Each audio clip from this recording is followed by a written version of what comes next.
Liquidation motivation. That's the theme music. That's the theme music? Oh, I'm not supposed to talk yet? It's okay, Tom. Anyways, everyone, this is Liquidation Motivation Live. I haven't created a theme song for us yet, but that's my little boombox beatboxing for us to start us off as we wait for people to come in. I wanted to do a little bit of housekeeping. Number one is that we have a link that I would love for everyone to join, and that is this one here. It is the exclusive loads. Let's not do the ticker. Let's do the banner. Here we go. Exclusive loads. Go to liquidationmotivation.com/exclusive loads. This way you will get a text message and get notified of any exclusive loads that Tom has. Again, Tom does buy plenty of liquidation items, loads, and sometimes he can't keep it all and wants to share it with you. So he will text you and to let you know that he has got a particular load available. The other thing too is that we have I personally am offering anyone in the liquidation business free website. It's a free one-pager. And if you want to know why it's free, please visit estacam.com/free website. All right. Let's see, what else do we have? Anyways, I can't think of it right now, but if I think of it, I will bring it up during our conversation. We have a special guest today. Very, very, very special guest today. And we're going to be interviewing this person that you all know, like, and trust. And his name is Thomas Shultz. Can I be a guest on my own YouTube channel, Facebook page? Is that true? Am I a guest? You're a guest host and everything. Yeah, we did have somebody scheduled today to interview, but they are on an airplane right now. They found a huge deal that they're letting us partner with them on. So they, once we get all that information, let me give you a little hint: 2,000 truckloads. 2,000 truckloads of awesome merchandise. So if he closes that deal, they partnered with us to help him move these loads, and we're super excited. So on one hand, on the right hand, I'm upset that he is not on the interview, but on the other hand, my left hand, I'm super happy that he's going to try to close this deal today. So yeah. So it's just me and Esteban. It is Q&A session time, guys. We'll give you all the information that we have. We're an open book. We'll try to tell you anything we can. Somebody did comment the other day that I talk about a lot of things, but don't tell them where to buy it. And so I don't know if I should kind of address that. Sometimes I get deals that I need to run all of my operations. And obviously I'm not going to say, hey, go to my favorite supplier who supplies me everything and take what I have. I can't do that. But I mean, if it's somebody else's deal, I'll be happy to share. If a broker or a contract holder is selling something, I'll be happy to tell you where to buy it.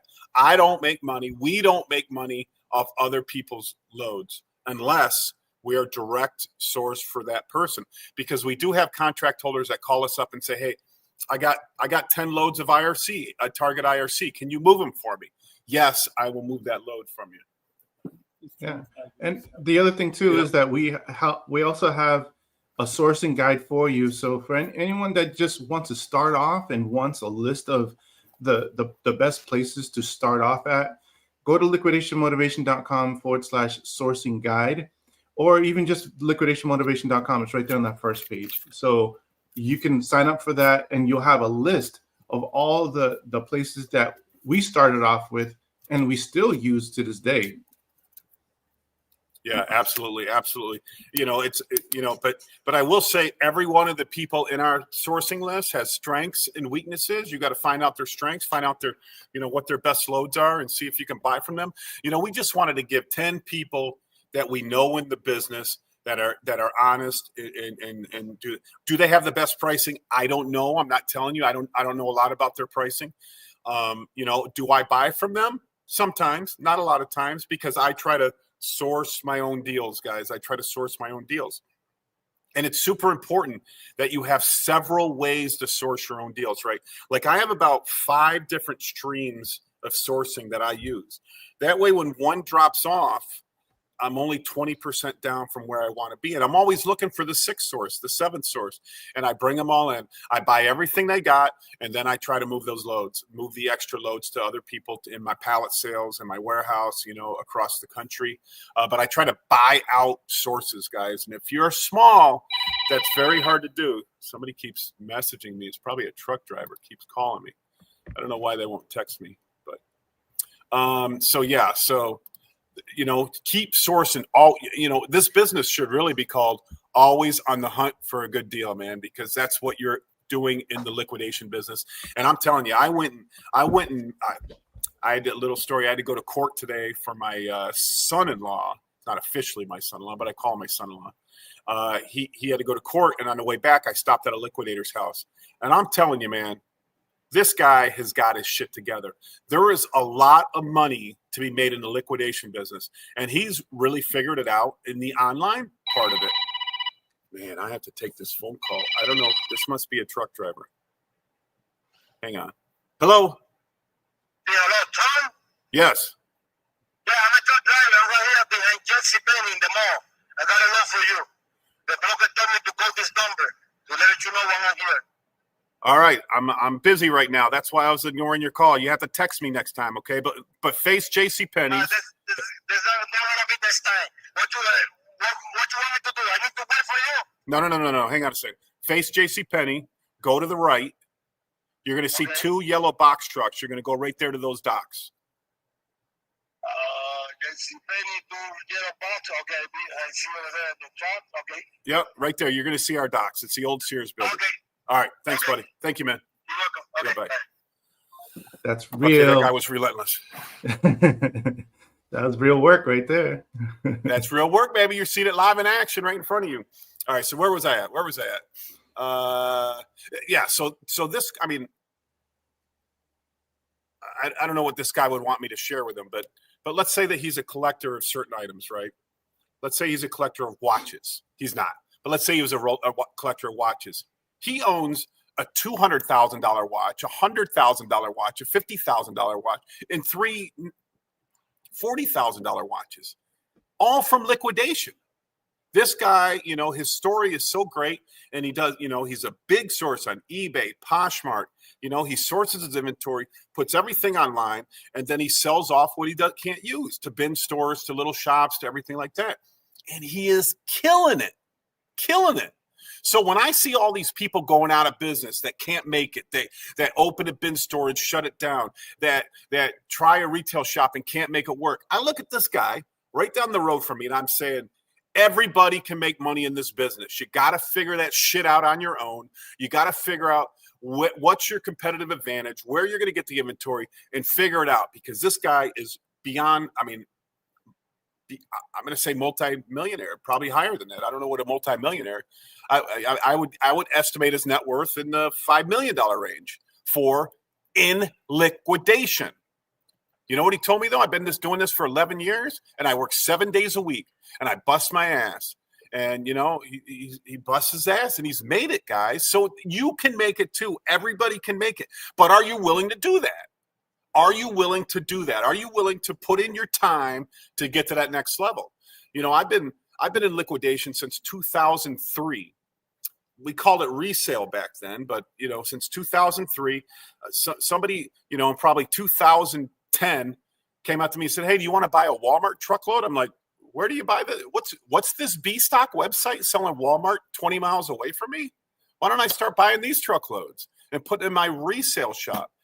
So, and that's what got me into liquidation. I moved from the country part of New York to Tampa, Florida, where all of a sudden it exploded. The market is there. Everything is there, man. The business is there. The money is there. And are you willing to go out there and bust your ass to get there or not? So all these people that are failing, I'm sorry. There's only one person. Does this look like I'm pointing to myself? No. There's only one person. I can't blame it on this guy.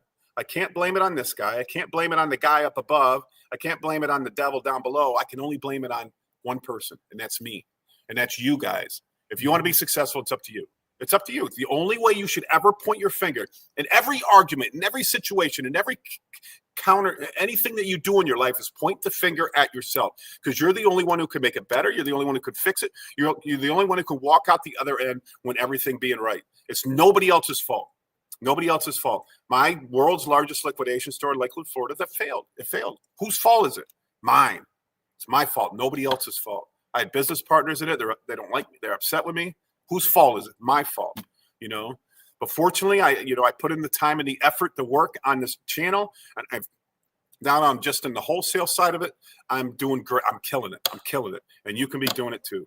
I don't care how big you start. How big you start. I remember I say this story on my channel all the time. I started with one thing. 2003, I'm graduating from college. I'm broke. I got no money. I'm living with my wife's parents at the time, and I bought a pair of Sebago shoes.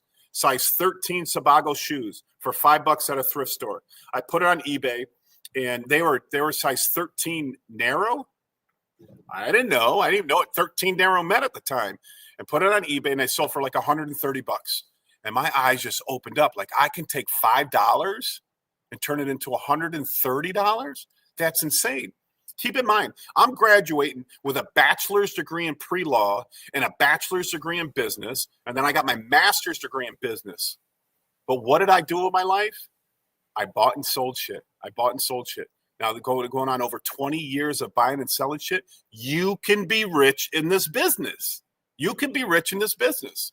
And all that money, though, all the money I was making all that time, I'm investing. I wasn't saving, but I was investing, buying houses, restaurants, bars, nightclubs, buying all this stuff with liquidation money.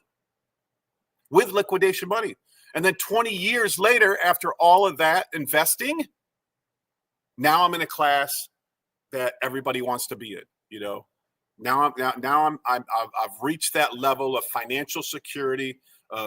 My business is solid. It's better than it's ever been right now. It's better than it's ever been. And this is not, I am not here to brag. I don't give a shit if you know about how much money. I'm an open book, guys. You guys know I'm a crypto investor. You know, that's brought me great wealth. You know, I want to inspire people to do better. Every one of my employees, I tell them to quit. Go do your own thing. Quit. Learn what I do. Go do it. Work here for a year. Go do it. Go make your own money, because you're not going to make any money working for me, man. Esteban, you're not going to make any money working for me. You're not going to be rich working for me. You want to get rich, take what we're doing, apply it to the next level, and move on. And then when you come to me and say, Tom, I'm now a multimillionaire because I put in the time, I put in the effort, I did it, I made it. I'm going to say, that's exactly where I want you to be in life, man. That's exactly where I want you to be in life. So yeah, this guy super inspired me to give this speech today, because, everybody's coming to me and saying, look at all the bin stores going out. Look at all these businesses going out. It's whose fault is it? It's their fault, because the money is there. You can be a multimillionaire in the liquidation business if you do it smart. Make your money, invest your money, and bust your ass. I mean, 20 years straight, I work 7 days a week. I don't anymore. I'm getting older though, man. I'm not used to being the oldest man in the room all the time now, but now I'm getting, I'm 54 now. I'm getting up there. Life is short, man. Life is short. It's crazy. I got grandkids now. Life is short, but you can make it in this business, man. So I hope I can inspire, one person out here. I hope I can inspire one person out here to shut. I don't want to say shut your mouth, because I want you to talk to everybody, but just put your head down and go to work. Whether that's on eBay, whether that's on Whatnot, whether that's on Poshmark, whether that's on pallet sales, whether that's on bin stores, whether that's on anything, man, anything. Put your head. Don't shut your mouth. Put your head down and bust your ass, and you will be successful. I mean, look, who's our favorite little? I don't know how. Who's our favorite little Texan? Daniel, man. Daniel's 24 years old and killing it, man. Killing it out there in Texas, right? Killing it. 24 years old, man. And so don't come to me with my business sucks. I can't get it. I can't do anything. I'm not making it. I'm going to close down. You got to figure it out, man. You got to figure it out. This is not a golden platter. This life is not a golden platter. This life is hard work and dedication and figuring out how to make the money, man. Figuring out how to make the money. So yeah, this guy had a $200,000 Rolex. $200,000 Rolex. And he was driving a $100,000 truck, So see, the phone just keeps ringing off the hook, baby, off the hook. So, all right, where are we going with this? Where are we going with this? Sorry. The other thing is that I recently answered a question saying, "Hey, doesn't Tom answer any of my questions?" But what's funny is that you have this channel where people can ask as many questions as they want, and you put your phone number right on the damn website. Your direct line, the one that's ringing right now, is available to anyone to reach out to. So if they wanted to reach out to you, that's how they can do it. Yeah, and let me say something about that too. I give my personal cell phone number to everybody, 315-778-8744. Now, if there's only one thing I could say is don't stop texting me. If I haven't answered you, what happened is, my warehouse is busy. Right now, we're loading a container for the Cayman Islands. We just had another truckload of e-scrap come in. We have 2 FCs coming in later on today. I am busy. So your message might get buried in the hundreds of messages I get a day. But if, when I sit down at night, I sit down at a restaurant every night with my, with my dinner and my daddy juice. That's what I had to tell my kid. I used to tell my kids it's daddy juice. Now I got to tell my grandkids it's daddy juice.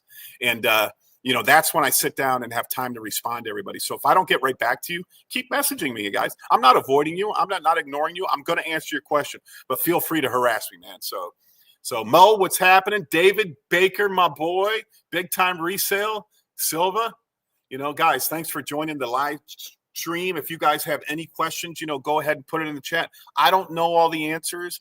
And I am geographically disadvantaged to some of you people, like if you're in Texas or California or Seattle, man, I don't know about Seattle. I can never find anything in the Seattle area for anybody, but I'm always looking, guys. I'm always looking and always talking to everybody who's got boots on the ground out there. So if I find something someday, now how I do it, right? If you message me and say, Tom, my name is Maria. I live in Seattle. I'm looking to buy a truckload. I put you in my phone as Maria, Seattle, truckload buyer. So then when I get a load in Seattle, I'll search in my for Seattle, and I'll put everybody who's texted me from that area, I'll send them the truckload. I do that first. If nobody buys that truckload, then I offer it maybe to our text group. If that doesn't work, we have our Tom Shultz truckloads on WhatsApp group. We also, I put stuff on the bin store co-op group. If I can't sell it to everybody, that's part of my network first. And then I offer it to everybody in the whole marketplace. But yeah, so I am an open book. I'm an open book, but I also have to make a living, guys. So, I get the best FC loads on the market, but I can't, it's not like I'm going to say, yeah, this is where I get it. And this is the vendor and this is how much I paid, because I can't have you going in there and stealing my deal, guys. I just, I have to make a living too. But when I'm offered loads from other brokers, not other brokers, but other contract holders, contract holders contact me all the time. The largest contract holder in America contacted me the other day and said, why don't we do business together? And, and I haven't returned his phone call yet, but I have to get on the phone with this guy, because I am taking it to the next level, man. I am opening the world's largest bin store. So that's probably going to be in about 30 days. Everything seems to be rocking and rolling. We negotiated the lease. We're just waiting for the final approvals. I'm super excited. The world's largest bin store is coming up. We'll be doing a live video on that on our opening day. We're going to open on Black Friday. So I'm super, super excited about it, guys. And hey, I went to this other vendor, and he says, yeah, I heard you're opening a bin store. And I'm like, how the hell did you know? I haven't told anybody yet. He goes, no, I've heard. I'm like, So Wow. 200 bins, guys. 200 bins is going to be our new bin store. So, I got this new theory that it's easier to operate a big bin store than it is a little bin store because you become a bigger buyer. And so all the big sellers want to talk to you all the time. So right now with my buying group, and I call my buying group, this will be the 4th bin store that I own. But then I partner with a couple other bin stores. We buy between 15 and 20 loads a week. We have to.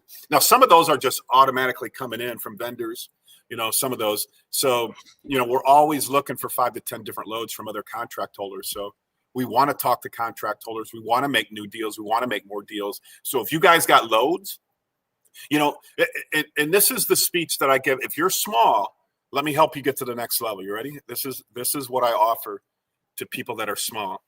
If you find a undervalued deal somewhere, and there's a lot of them out there, a lot of my deals that I have are undervalued.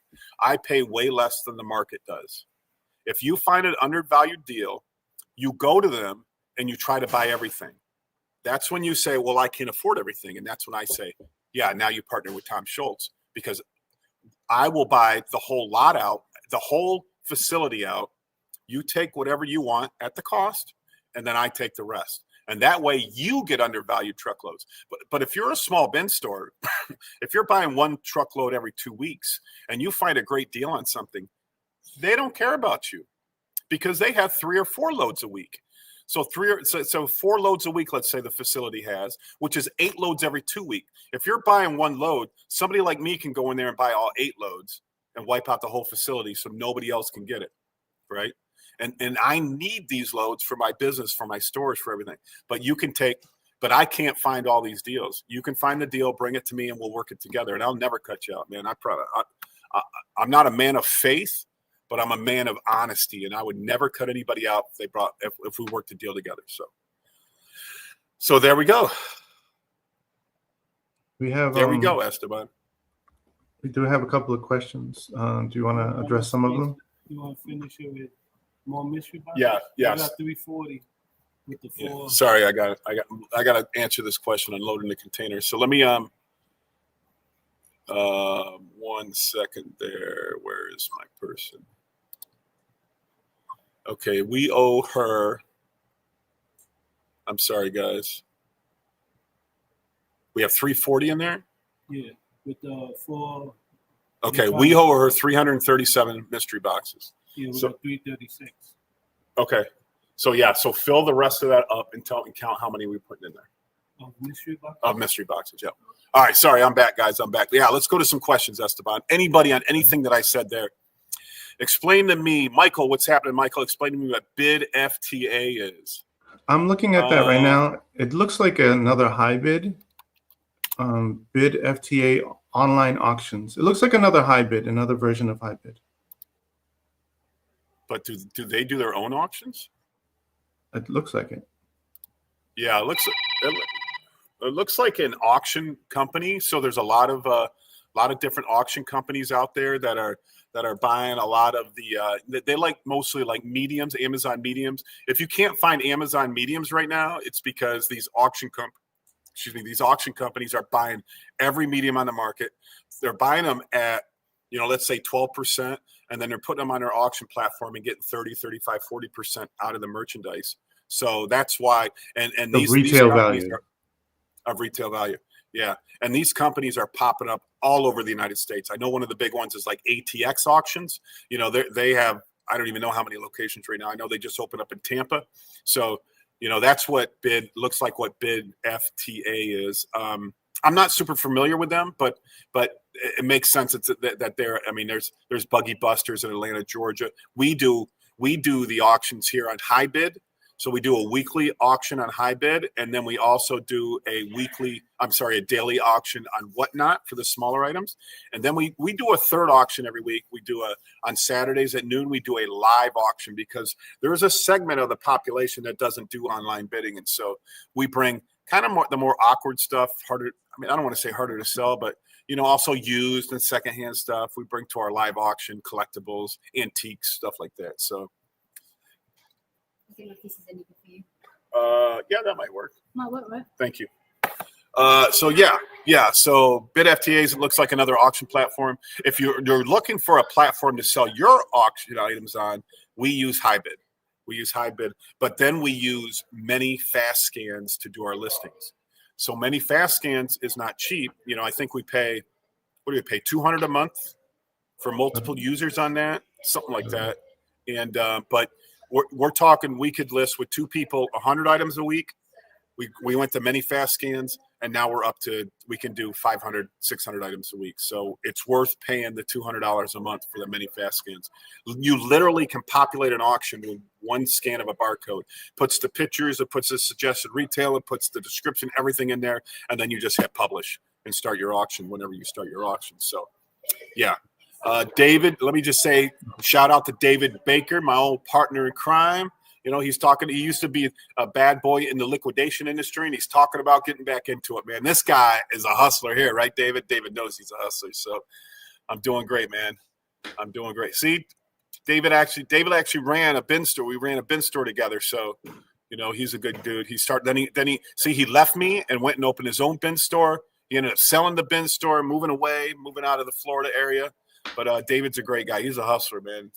And you know, he's the way you guys need to be. He is just always hunting for the deals, calling people up, you know, trying to find underpriced truckloads. Underpriced truckload. I learned from the best. Thanks, David. Actually, me and David are from the same part of New York. He's from like 40 miles away from where I lived up in the country in New York. You know, he's might be more Canadian than I am. I'm not Canadian, but I live 20 miles from Canada. But yeah. All right. This is Misery. I want to address to anybody that follows our channel that owns a bin store. We would love for you to hop on a call with us. Just reach out to us at liquidationmotivation@gmail.com, and I'll schedule you so that you can join us and we can talk shop. Okay. This one is from Misery. I have had my bin store since February. I was going very strong, but customers just refuse to buy Amazon, and Target loads are very hit or miss. And then he's got another question. We'll leave it at that. I mean, I don't know why they refuse to buy Amazon. I operate on see, my whole premise in my bin stores is buy Amazon product, FC and LPN, dump them in bins, sell it throughout the week, empty the bins, and repeat and do the same thing over and over again. I think the problem is, you know, we get caught up in putting other stuff in our bins that aren't as attractive as the Amazon product and not as easy to sell as Amazon product. You know, in Georgia, we mix some of the IRC loads into the bins, which you get some higher value stuff in there, but you also get, you know, lounge chairs, you know, stuff that doesn't really fit for bins. So I don't know why, Misery, they're not buying your Amazon, but all of my bin stores majority only use Amazon, and they all right now are super profitable. So why is your bin store doing different than me? Are you leaving the old stuff in the bins? Are you clearing your bins out every week? Are you open 7 days a week? Are you one of these people that open 4 days a week? You know, all these things count toward being successful. You know, I throw out my bin store leftovers, but my pricing strategy is also 12, 10, 7, 5, 3, 1, 50 cents. So if nobody buys it for 50 cents, I throw it in a pallet and either give it away or throw it away. I don't mess with mystery boxes or bags. Everybody's arguing with me about this. I'm like, listen, there's a million ways to run a bin store. You know, this is my way, and this is what I recommend. If you don't want to do it, don't do it. Don't do it.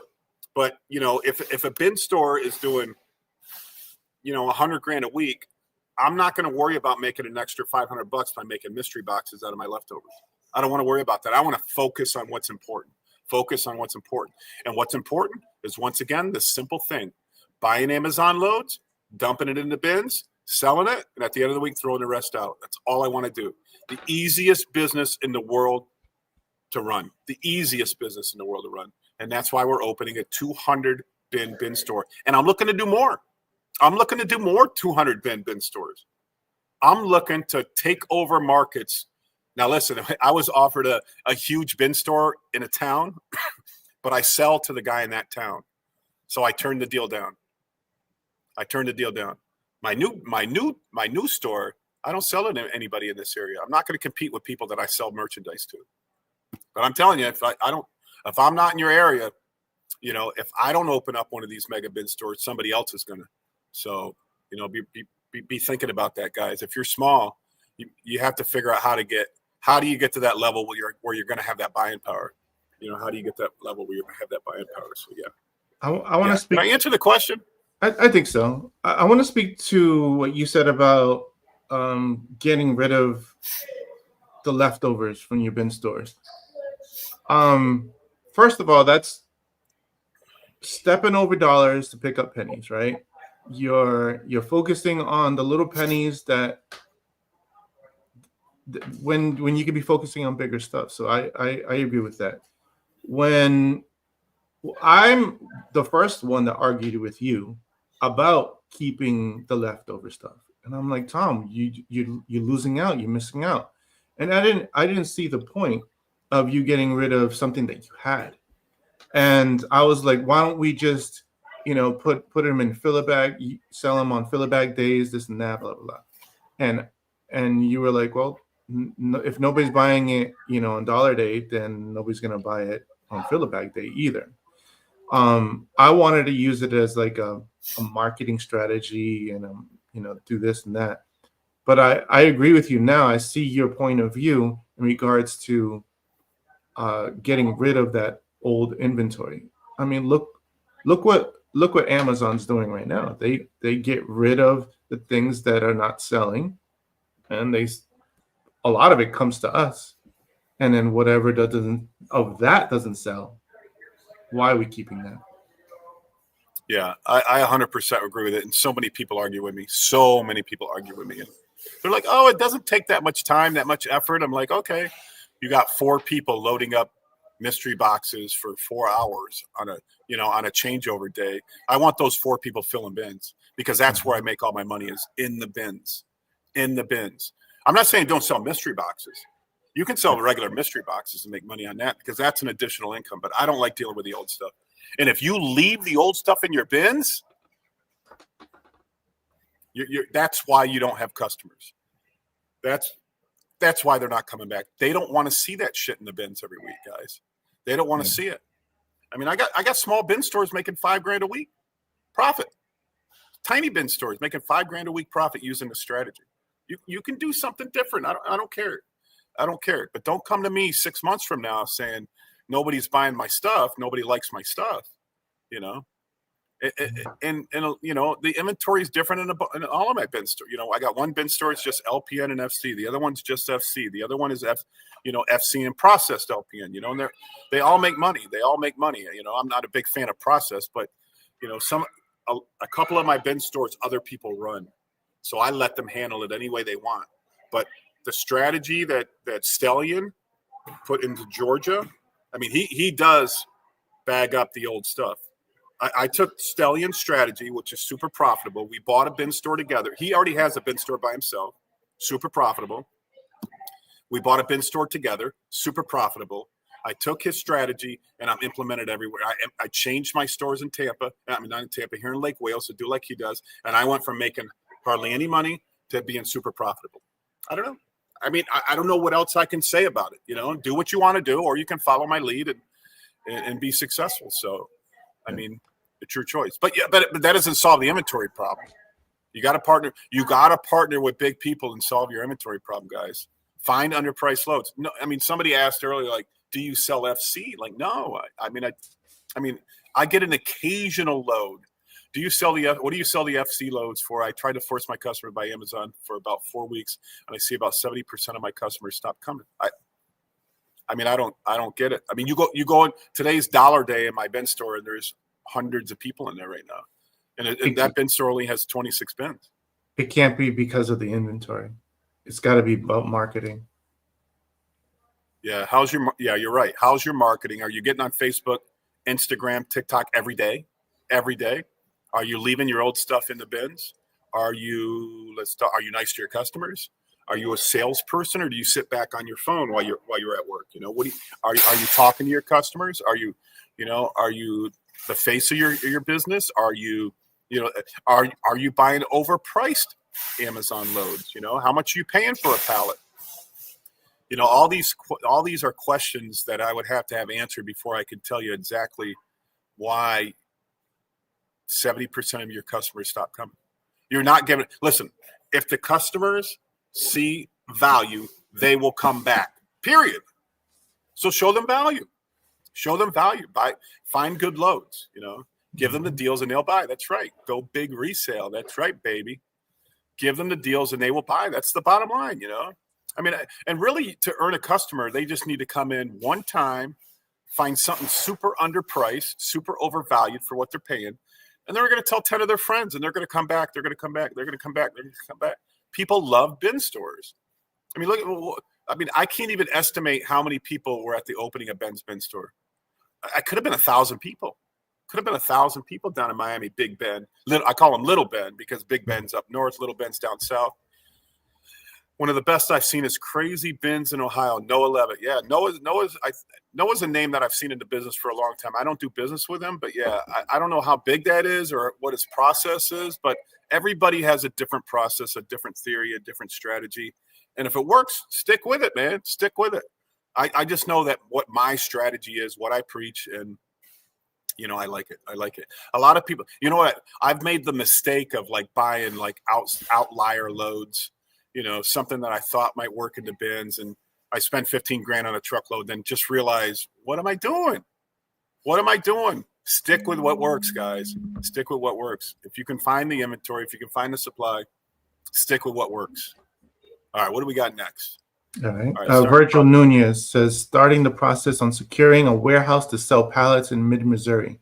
Insurance can be a struggle, but what's your best advice as I go through the process?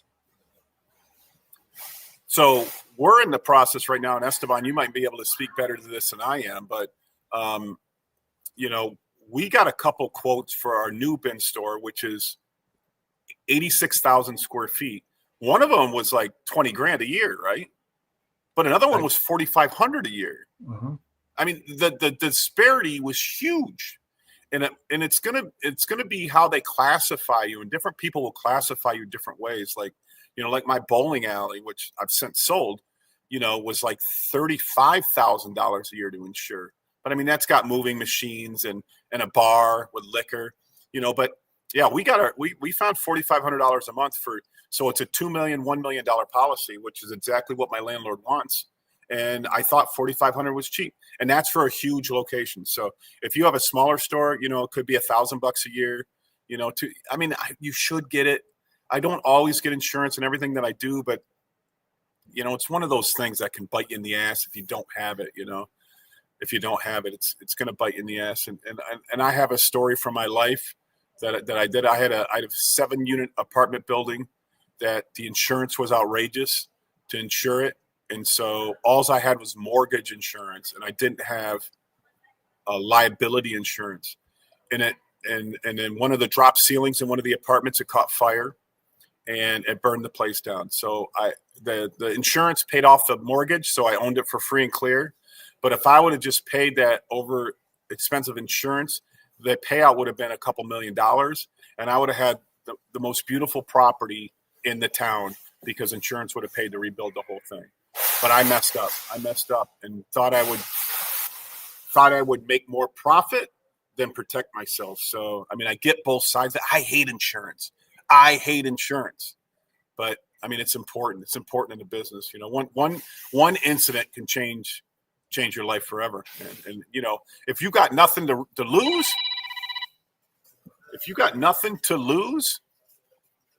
I don't know. It's your choice. But you know, if you got a lot to lose, like back in the day, I had nothing to lose. I didn't need it. But now I got lots to lose. So, you know, I got to have it.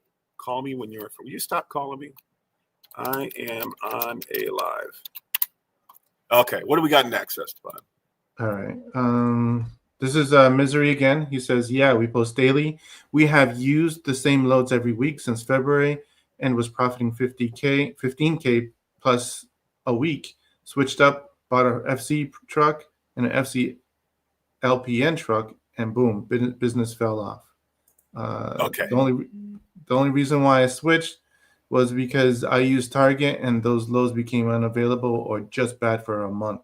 Lost most of my customers because they hate brown box, how I barely break even weekly. No, sorry. Yeah, I mean, I get that. I don't buy any Target, but I've heard that a lot in the industry. I know there's contract holders that process the targets. So, you got to be careful on where you're buying them from. Yeah. I'm sure there's somebody out there that doesn't process the target. But when you say you bought an LP and FC load, you know what that says to me? Processed. Because that doesn't they don't make LP and FC loads. People make LP and FC loads. And if people touch the merchandise, they pull out the good stuff. So you're buying a load that the good stuff is not in. I don't know what the FC load is that you bought. Excuse me, but I don't know what the FC load is. But if that was unprocessed, that's what I would go with. I'd even go with just straight FC, straight FC versus buying processed. I know people that buy processed loads that don't make a fraction what I make in my bin stores because they're processed. I hate loads that people touch. Now, if they price them right, I think there's money to be made in it. And maybe you start at a lower price point. Okay, I can see that. But so far, I haven't seen anybody that prices them right. If they're buying $15,000, if they're buying $15,000 FC loads, pulling out a third of the load, but that third of the load is 2/3 of the profit. So now you only have a third of the profit, $5,000 left in that truckload, and they're selling it to you at $10,000. So do you see how the math ain't mathing? I don't touch processed loads. I can show you all my sales in my bin store here in Lake Wales. And one week I got desperate. I bought an LPN load processed. They told me it wasn't processed, but it was definitely processed. My sales cut down $5,000. I made no money that week, and it's supposed to be a higher value load, and it wasn't. It wasn't. It was crap. If you touch a load, I don't want to buy it. I don't want to buy it. Don't touch anything. If somebody says, "Oh, we're only pulling out the food," bullshit. You're not only pulling out the food. You're pulling out all the valuable shit. You're pulling it out. It's just human nature, guys. It's human nature. That's like most of my loads that come in that I sell to my customers. I have a few customers on the live right now. My loads are all sealed. My loads are mystery boxes. I sell FC in my warehouse, FC, and they're all sealed. So that I didn't touch them. I do have some unsealed loads like mediums, but I mean I don't touch those either. I have no idea. When people ask me what's in the pallet, I'm like, I have no idea. I don't know what you're going to find. Why did I see somebody found like a $10,000 item in one of the mediums loads I sold the other day? I forget what it was, but somebody messaged me. Yeah. So if I was processing the truckloads and the mediums, I mean that's why I ship most of my mediums direct. That way they never even hit my warehouse. So I'd rather do it that way. So. Yeah, watch out for process load. There's so many people doing auctions, so many people processing loads. They're not good for us, guys. They're not good for us. But it's harder and harder and harder and harder to get the unprocessed loads. So make sure you get pictures. Make sure that you are, that you see. Make sure every load you buy, get your eyes on it. I don't mean you don't have to go see it in person, but I'm saying it'd be great if you could see it in person. But make sure take a picture of all 24 pallets from the top. Go ahead. All right, Virgil Nunez. Aside from insurance, what's your advice on how to run the warehouse? How many loads to start? What kind of loads? I would be the only pallets type of seller in an hour radius. That's pretty cool. Like you could be like Little Daniel. Yeah. Little Daniel started with Target GM loads. And that's what I recommend. My recommendation is if general merchandise. You're going to do. Yeah, so Target, GM, mediums, Amazon FC. I mean, you can get into other loads. They're the loads we don't talk about that are available.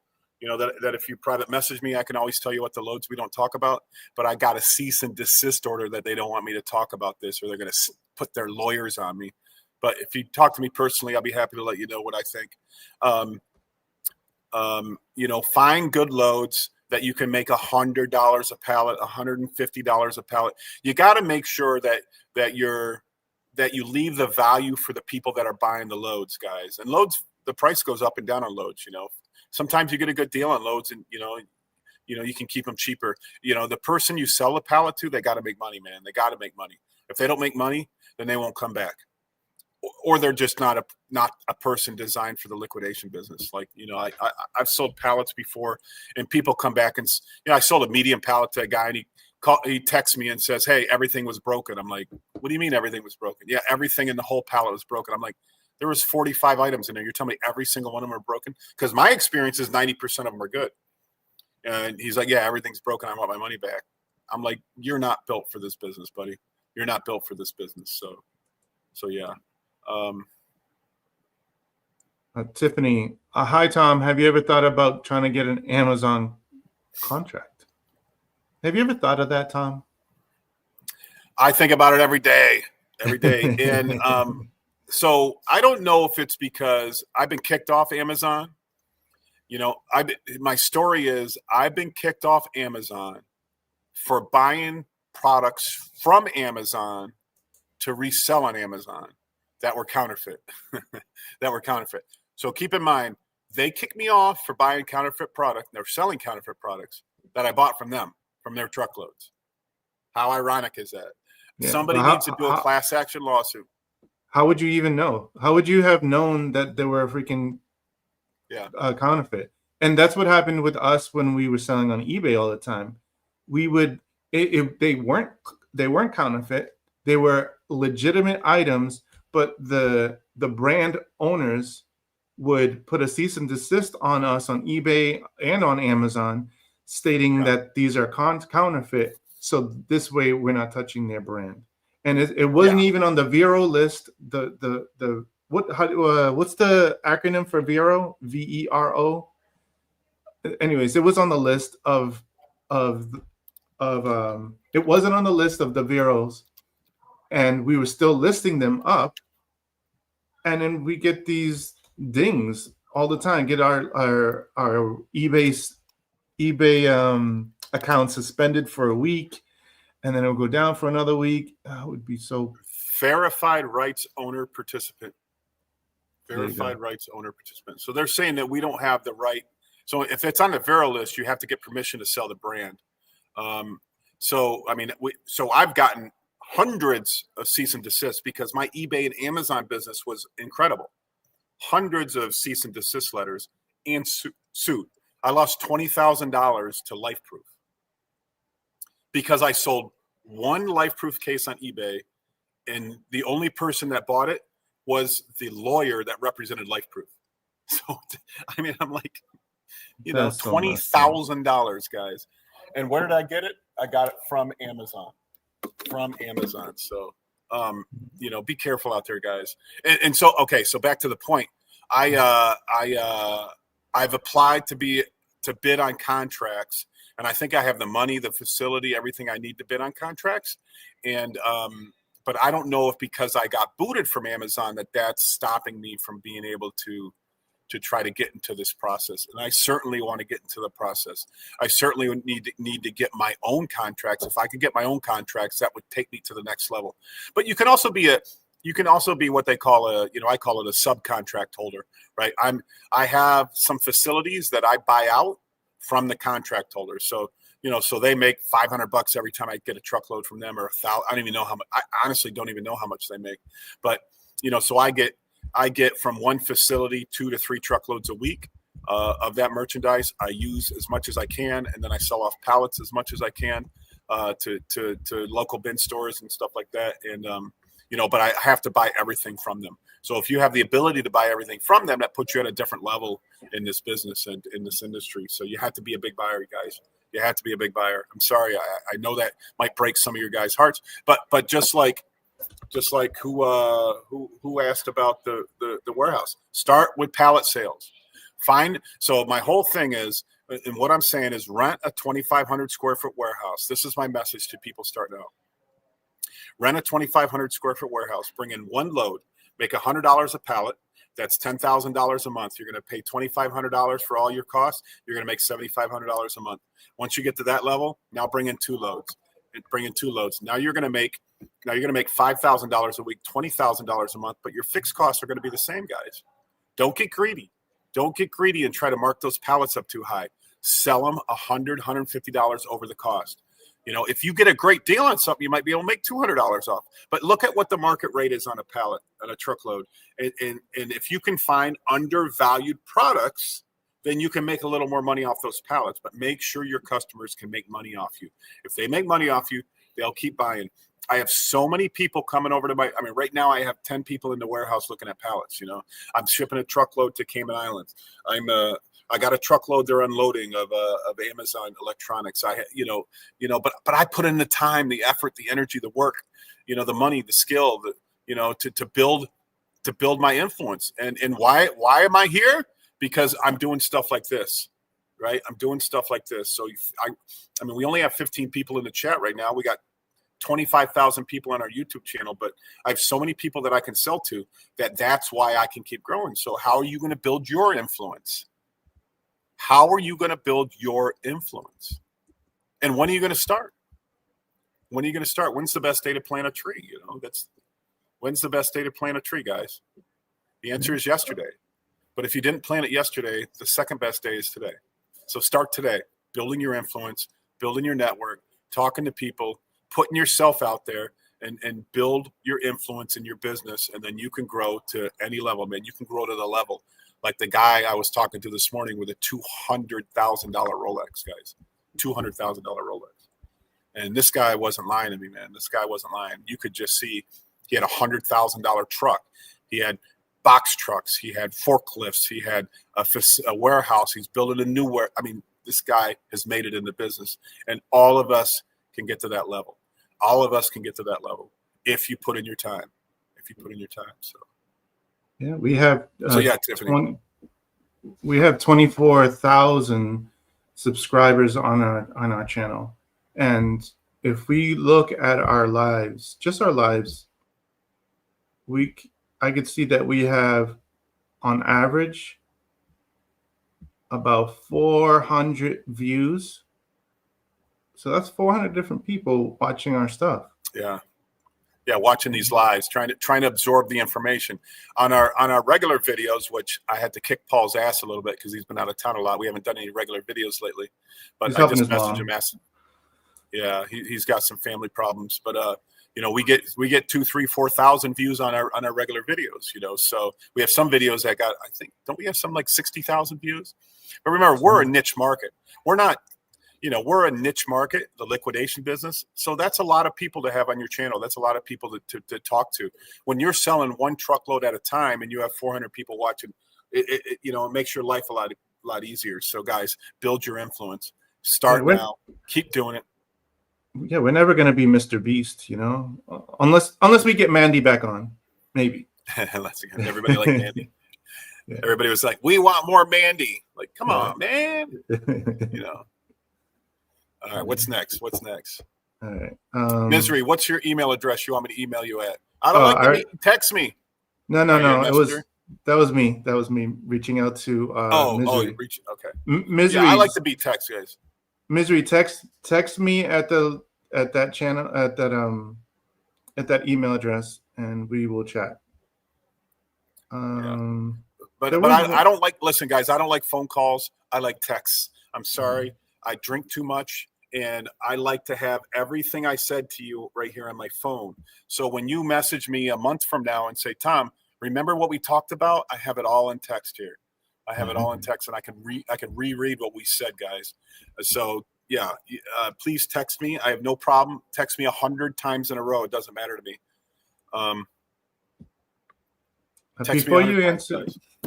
Before you answer, Lamont, Lamont, you had asked previously about the broken links that we had on the Liquidation Motivation channel. Go ahead and try it again. All the links have been corrected and fixed. So thanks for letting us know that. So go to liquidationmotivation.com exclusive loads or sourcing guide, whichever one you want.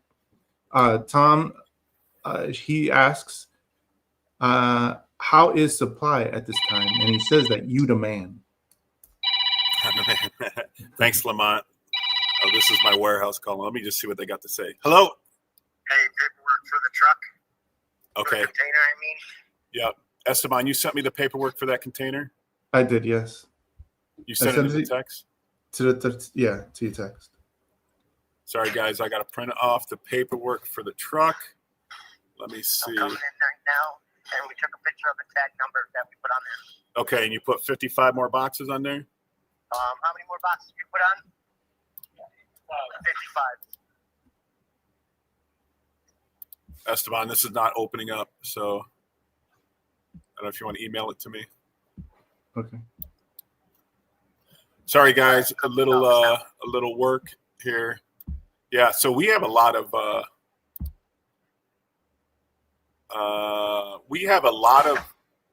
merchandise that we export to South America. So we have a load going out today that we're trying to manage. So guys, there's so much. I got so many people talking to me about exporting. So that's another piece of the network that you guys can grab too. Look for people that are looking to export, because you just want to be moving more and more and more loads, more and more and more loads. That's all you want to be doing. And if you can find more loads to move, you're going to be a bigger and bigger buyer. So that's what. I apologize for the delay here, but let me wait on Esteban's. Let me know when it's sent so I can. All right, I did want to say. Go ahead. Print the one that ends with the 1 in brackets, not the other one. Okay. Like Misery said, yeah, they got a brand new $7,500 meat slicer and a $10,000 commercial dishwasher and an IRC load. In an IRC load, and we do move some IRC loads. Now, IRC loads are not for everybody because some of the pallets aren't great and some of the pallets are great, and some people like that, some people don't like that. So, they're not perfect for bin stores, although you will get some pallets that are great for bin stores. There we go. Okay, there's the email. Hang on. I can give my undivided attention here. 1 second. Download. All right, now it's working. Invoice. I also want to again reiterate that we want to have conversations and just talk shop with other bin store owners. So for someone like Misery who's got a shop or who's in the liquidation business, I would love to chat with him or her. I don't know who Misery is yet, but we would love to introduce ourselves to you. You think it's Misery? Is that your bin store name? You think it's that bad in the business? All right. So Misery says, I don't usually got time for phone calls. My store is 7K square feet. We close for 2 days a week to restock, and it's a hustle to get the bins cleaned out, restocked, and store cleaned back up in 48 hours. Tell Misery how you plan to clean out the bins with your new process. Think about it. I'm going to open a 200 bin store. All right, 86,000 square feet. Now, all of my bin stores clean out the bins as soon. We are always combining bins.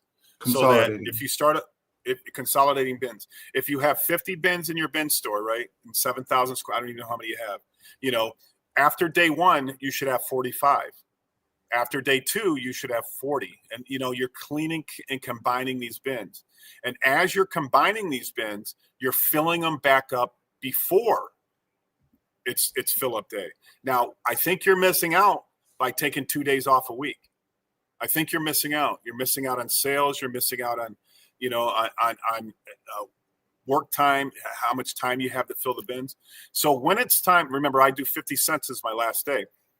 In my 200 bin store, when it's 50 cent day, I'm only going to have 5 or 10 bins left over from 200. But the other 190 are going to be filled, ready to go. right? So some stores, we have ways to section off the store so you can't touch the new bins. I mean, I went to a Black Friday. That's how they do it. They like section off half the store. So all the fresh bins are ready to go. So the minute they shut down, I mean, we do shut down early on our final day, which is normally Thursday. We might shut down at 2:00. In this new bin store, we can't shut down until 5:00.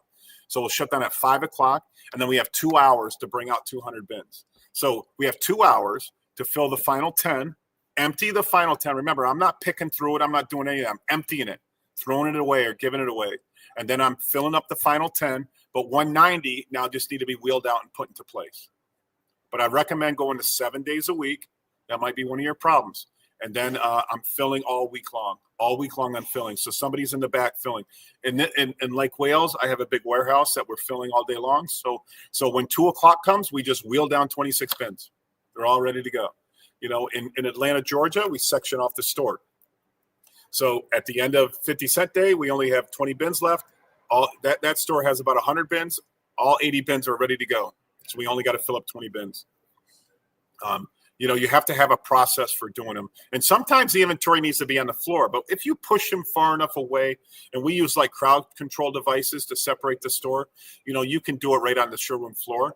But remember, if you have it anywhere close to where customers can touch it, they will reach over and pull out $100 vacuum cleaner and say, "Oh, I found this on Dollar Day." Like, we know you got that out of the other bins. So just be careful on that.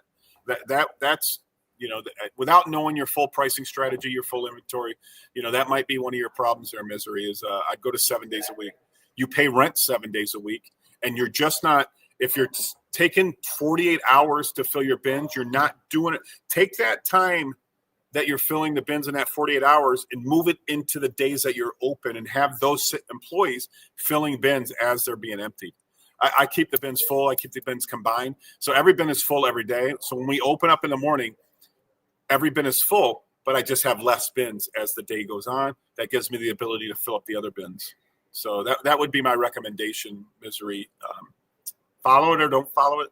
That's up to you, but that's my recommendation. What do you do with your leftovers? I mean, if you're only going 4 days, I mean, I don't know if you have enough days in there to, you know, to really have a good pricing strategy. So 10, 8, 5, 3, 1. Yeah, I mean, I'm not against that. It's a good spread, but once again, the store here in Lake Wales, we do 12, 10, 7, 5, 3, 1, 50 cents, 7 days a week. And that store consistently profits $5,000 plus a week. Only running FC. Now, remember, I'm only running FC in this store.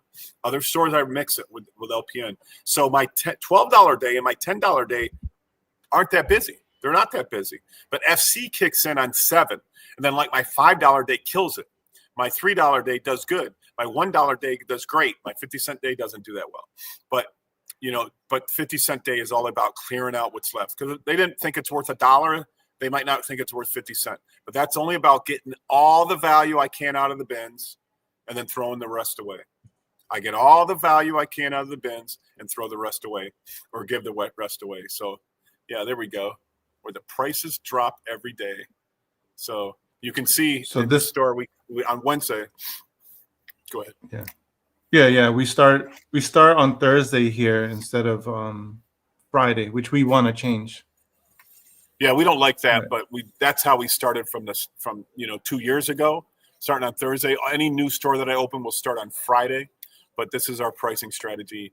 And it works for us, man. It works for us. Maybe something works differently for you, but this works for us. Remember, this store only does FC. But it pays, you know, I have 130,000 square foot warehouse. You know how I get the money for that? Right here from this store. This store pays for this warehouse. Now I have to make more money because now I got employees and everything, but you know, I'm able to do what I do because I have a fantastic bin store right here in the mall that makes good money. Wait, This is the Stone Mountain one. Yeah, so this is our Stone Mountain store. So this is in Stone Mountain, Georgia. And I'm not trying to be disrespectful, but it is not in a good area. It's not in a good area. And we run it 12, 10, 7, 5, 3, 1, 50 cents. That is, we mix LPN and FC. That bin store average, does around $50,000 a week in sales, and we love it. Our rent is cheap because we're in the hood. We still get 200-300 customers every Friday. We do fantastic. So that's a great bin store.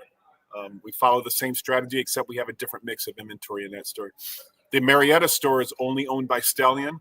He gets a little bit of a different load there, and that's why he can afford to go a little bit cheaper, but he kills it in that store. So every store that we have right now is profitable following this plan. You can follow a different plan if you want. Once again, I'm not telling you what to do. I'm just sharing what we do. So, and hey, that's a free website right there, huh, Esteban? It's it's one of the ones I did for Incredible Deals. Yeah. Esteban does all of our websites, guys. You can go to liquidationmotivation.com, binchasers.com, bincredibledeals.com. You can go to all these places and you can see the work that Esteban does. And if you want a free website, here now I'm pitching you, Esteban. Thank you. Look, I don't want you to have any free time because you need to get your ass to work for me. But anyway, he'll give you a free website. And we did one recently for Go Big Resale. Yep. Okay. You're going to pull that one up? Oh, if you can't see it, sorry. No. Share screen. Go Big Resale, our friends here in Florida. No, I can't see it. Are you sharing your screen? Yeah, I thought it was. I don't have two screens today. All right, here we go. Can you see it now? Oh, there we go. Sealed stack, full of surprises. So they do a lot of mystery box sales, and they do videos. They have a YouTube channel where they show people what it looks like. But here we go. You can go to their website, and they're. I know they're doing well. How do I know they're doing well? Mike and Tricia are doing extremely well because they keep coming back and buying more and more and more pallets from us. And they're making money and they're happy. They did. I mean, I know they're on the chat here. They did talk about doing retail, and that's where I gave my sweet spot speech, saying like, "Hey, you're doing well right now. Maybe you should stay in the sweet spot. If you want to get bigger, you can get bigger. But I would earn as much money as I can until I banked a whole ton of money, until I decided to expand. A lot of, and I'm not saying you're gonna, but a lot of people expand too fast and don't have the money." Here's Daniel's business. This is my man, Daniel. This is the 24-year-old in Texas that we're talking about. But this guy is a marketing genius, man. This guy loves making TikToks. There he is. Look at young Daniel right there. He's too busy to get on our lives right now, and he's too big now to get on our lives. It's because we mentored him and grown it. And I say we mentored him. It just started out with conversations and texting me and sharing deals. And, now he's doing fantastic. And 24 years old, man. I wish I would have had the piss and vinegar that Daniel had at 24. I wasn't. I was spending all my money at bars, trying to pick up women, trying to, do all the crazy things in life. But Daniel is hustling, and Daniel is going to be super successful in life. I know he is. He's opening up a new bin store. I think it's opening up this Friday, I think. And it's called something clearance. Oh man, I can't remember. But starting it out, and that's in San Antonio. San Antonio, yeah. Anybody can do the same thing that Daniel did. Started with a little warehouse. Started selling one pallet. Started selling Target general merchandise. Then expanded into Amazon, and now he's doing truckload sales. Now he's exporting down to Mexico. Now he's, he just told me, he did like a 10 truckload deal of clothing to Mexico. Now he's doing a bin store. It's just the growth process. It's the growth process of this business, man. And regionally, everybody can do it. Can too many people do it in a region? Probably not. But some people do things one way. The guy with the $200,000 Rolex today is in the liquidation business, but does totally opposite of what I do. Totally opposite. He's 100% online. Focuses on his online sales. I don't focus on my online sales. I focus on truckloads, bin stores, and selling pallets. We're just totally different. But we both are super successful in the industry, and everybody can be that way. Find your niche and grow it, man, and grow it and grow it. Save your money though. Invest and save your money. Here's one last one I There's want to another- share with you. This one is Two Local Dads liquidation. They're out in Indiana, Very nice. and they just have a small little storage unit, and this, they're making their money. They're planting their seeds, and they're growing. There you go. This is the phone. Is it a phone app? It's the website. Okay, there you go. All right. Yeah, so anybody want a free website, reach out to Esteban. You can't beat free nowadays, guys. Can't beat free. What did I thought I saw a couple Misery said we started with IRC for 4 months and was making a killing. People were trying to convince me that IRC was bad, but I was making 80,000 plus a month off IRC only. Yeah, I mean, I've heard. I sell IRC because the contract holder comes to me all the time with when he has multiple loads, and I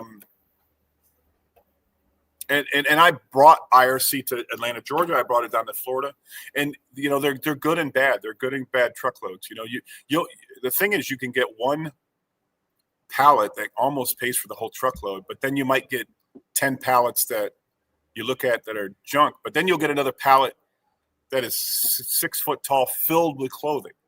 So it's a little bit different. I'm in the big favor of just getting Amazon and dumping it in bins, and that's it. No work, no effort. These take a little bit of effort, but if you have the time to put in the effort, then do it.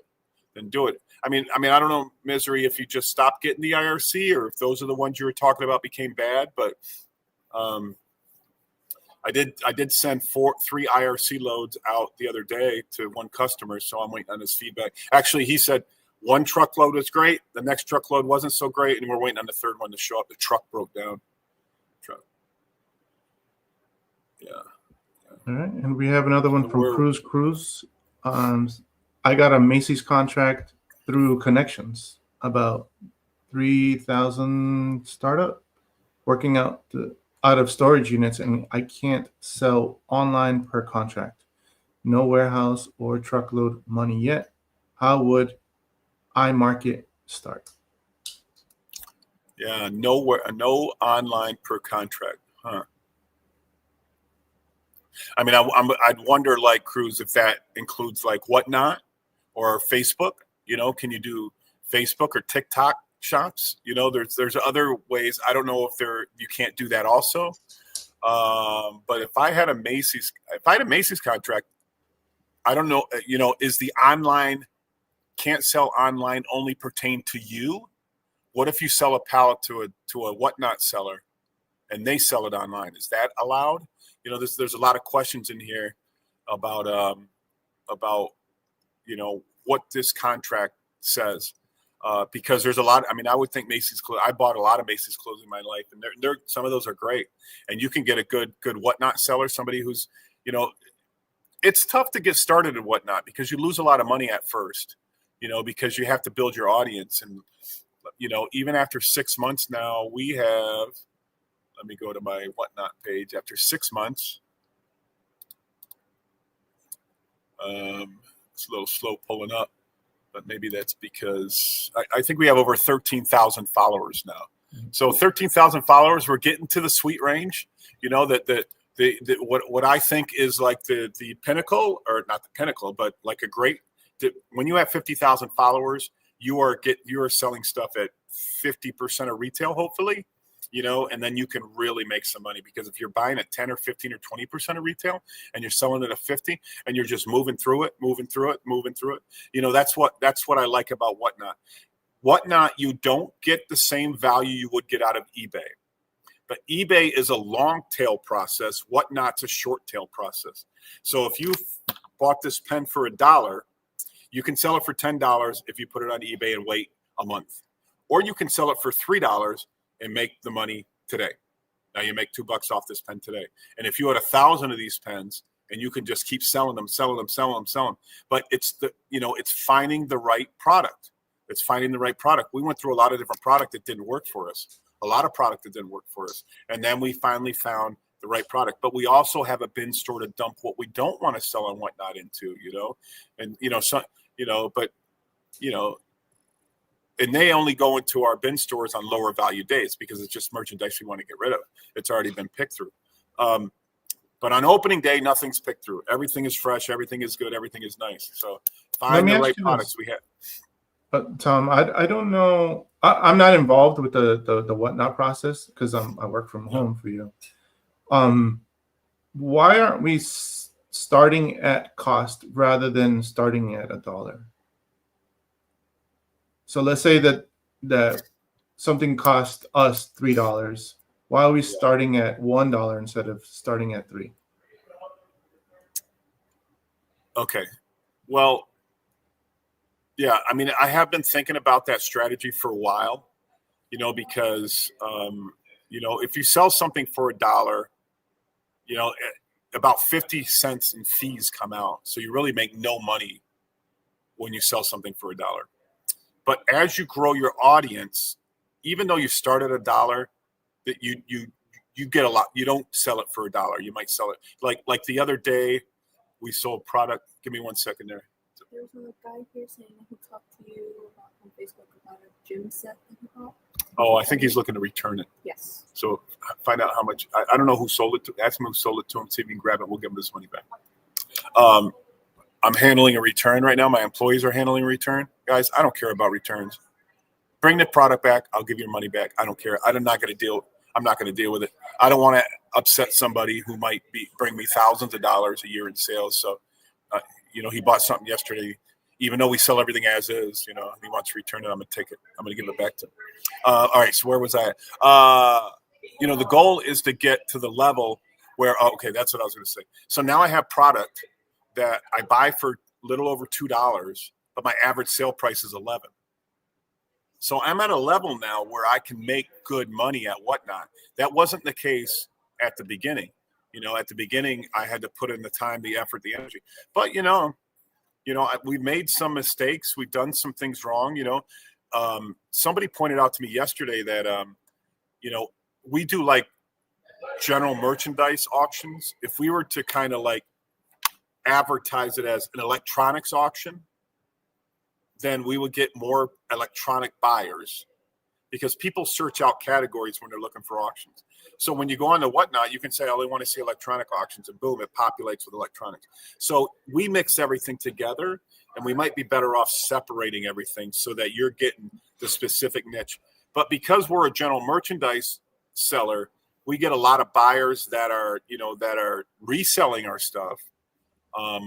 But I think we can get more money if we separated everything. So I'm going through that little battle. I did also battle, should I start things at, $3? And then if it doesn't sell for the $3, just throw it in a bin store. I don't, I am learning whatnot. A lot of people are learning whatnot. There are people out there just absolutely crushing whatnot, making millions and millions of dollars a year. We're not there yet. We're probably doing $10,000 a week on whatnot, which is pretty. I mean, we were doing 5, now we're doing 10. So it's growing. It's at the point where it's profitable, but it's not killing it yet. When I get to 50,000 followers, I'm going to be killing it. And when you do that, then you can bring in any product you want. I mean, any decent product you want. You can start paying more for stuff. You can start paying 20%, because there's loads out there that they're selling for 20% of retail, 25% of retail. Like if you want to buy a good shoe load, like you like today I saw a load of just name brand shoes, but it's $28 a pair, right? But these were Jordans, these were New Balance, these were all good shoes, $28 a pair. When I first started, I would have lost money on every pair I sold. Now I would probably break even, but when I get to 50,000 in sales, every one of those pairs will go for $50 plus. So as I grow my channel, now I can buy the more expensive loads, that I wouldn't, when you're starting out, you put a pair of when you're starting out, you put a pair of Jordans on there, they do $15, $18, right? You can't pay $28 to sell for $18. Just not worth it. So, but it takes time, just like a lot of things, just like YouTube, it takes time. And are you willing to put in the time? The guy with a $200,000 Rolex today works 7 days a week and been doing it for 10 years. Some people don't want to do that. Some people, and I'm sure he could take time off now if he wanted to. He's grown to that level where you can just hire people to do what he's doing. And I did it for 20 years. You know, now I take weekends off. My warehouse shuts down on the weekends. I don't do any auctions. I do one auction on Saturday, but you know, I take weekends off. I've never had weekends off in my life, my whole life. The year 2000, I quit my last job, and I said I never want to work with anybody in my life. And it hasn't been easy, guys. It hasn't been easy. There's been ups and downs. There's been a bankruptcy in there. There's been times where I'm broke. There's times where my wife had to pay all the bills, but I put in the time and the effort, and now my income far surpasses my wife's. So now she can enjoy the luxuries of what I have to offer her. Yeah. For that return. Yeah. Yeah. What was it that he bought? The gym set. It was like $249 for it. Yeah. I apologize to the guy 10 times. There you go. All right. There, Tom, the return is handled. Tom, I would also think that by you separating, let's say Wednesdays is shoes days. You sell shoes on Wednesdays. You could have the right personnel to sell those products as well. So maybe you have a sneakerhead that knows a lot about shoes and about that type of brand. Then you have Tuesdays where you have a lady selling women's clothes and she knows all about that brand. Then you have a dude on Thursday that sells all electronics and he knows a little bit more or can be able to figure it out. Even if he just pull it out of a pallet, he'll know what it is. You know. What's that? To the dump. It's full? No, No, we're we're gonna fill it. Yeah, just you said it.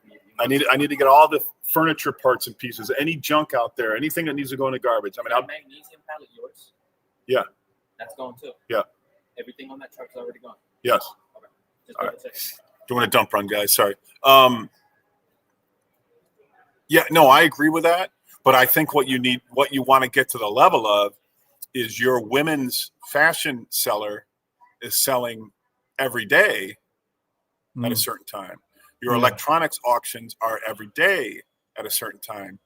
And then, I've talked to several people today that talk about bonus structure within their Whatnot channel. And, I had to put a lot more thought into that because everybody who works in Whatnot right now gets paid the same.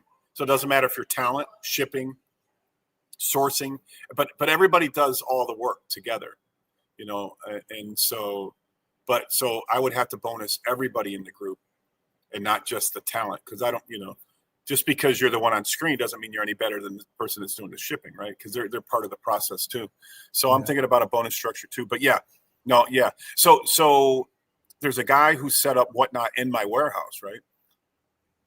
Literally in my warehouse. He buys from me and sells Whatnot in my warehouse. And I do Whatnot but I don't look at it as competition. I'm making money off the pallets he buys from me. But he had like a collection of sports autographs at home, like football helmets and stuff like that. And he literally just started on Whatnot, but he did a sports memorabilia auction and then did individual listings for everything in that auction. And when he went on and did the auction, he made like $6,000. So, and that's somebody with no followers or very few followers, right? He literally just started 2 weeks ago. So you can be successful if you want to put in the time. What we found out is that if you list items individually and Whatnot, you're going to get more money out of it. But it takes 100 times longer to do an auction that way. When you just do pallet pulls, we do it by weight pulls. You can run through a lot more stuff. And remember, we're working on volume here, not value. We're working on volume here. Same thing with a bin store. All we want to do is run through shit, and run through as many things as we can. So Maximiliano says, what do you pay them? So, I don't know what, I mean, I pay my warehouse guys $15 an hour down here. $3 an hour. How much? $3 an hour. $3. George, Wait, someplace, where was it? Georgia, like the minimum wage is like $7.50 or Texas. I went to the Dallas Cowboys game in Texas last week, 2 weeks ago. Like minimum wage here is $7.25, and like tipped wage is like $2. And I was at a restaurant. The lady made $2 an hour. I mean, she must make a ton more with tips, but yeah, but I mean, wages. He's saying there's a Filipino wage. I would know. I have a Filipino wife, Max. Hey, I started watching. Understand that, Max. I started watching your shows, your videos. I didn't finish them yet. He's got a YouTube channel as well. Talking about liquidation? No, it was something else. I can't remember. Good. Max is putting in the work. But yeah, so my listen, I hire people at $15 an hour, and I let them come and go as they please. I just ask that all the work get done, and I train them in this business. I teach them in this business. So everybody who's here, they're getting a free lesson. They're getting a free schooling. I teach them how to make money in the liquidation business. They see it every day. They see the money that I bring in, and I encourage them to leave. I encourage them to go get a better job. I encourage them to take themselves to the next level. Unfortunately, some people do it. I'm sorry. Unfortunately, some people don't do it and just stick with me for years and years and years, which it seems like they've just been here forever. And I'm like, you go do this shit on your own, man. I showed you everything you need to do. But they don't do it. I don't know if they just like me or what. But I mean, like, we never lose an employee. It's very rare to lose an employee. So, I mean, if you're giving them a lesson and they like working with you, but like I said, you can work whatever hours you want. I'm here 10 to 7 every day. You can work anytime from 10 to 7. We got to get this much work done. If you can't be here long enough, I'm going to have to hire somebody else to do, we can get all the work done. But it works out fine and everybody loves it. So nobody quits. Yeah, so to answer your question, the minimum wage here is 13. I think it's 14 now, right? 13? Oh, it's September. We already passed. Yeah, you're right. It is 14. September just passed, so it's 14. Next year it goes to 15, and then it stops. It was at one point it was like increasing by $1 each year. Next year it stops at 15. So that's why we offer $15 an hour right now. Yeah.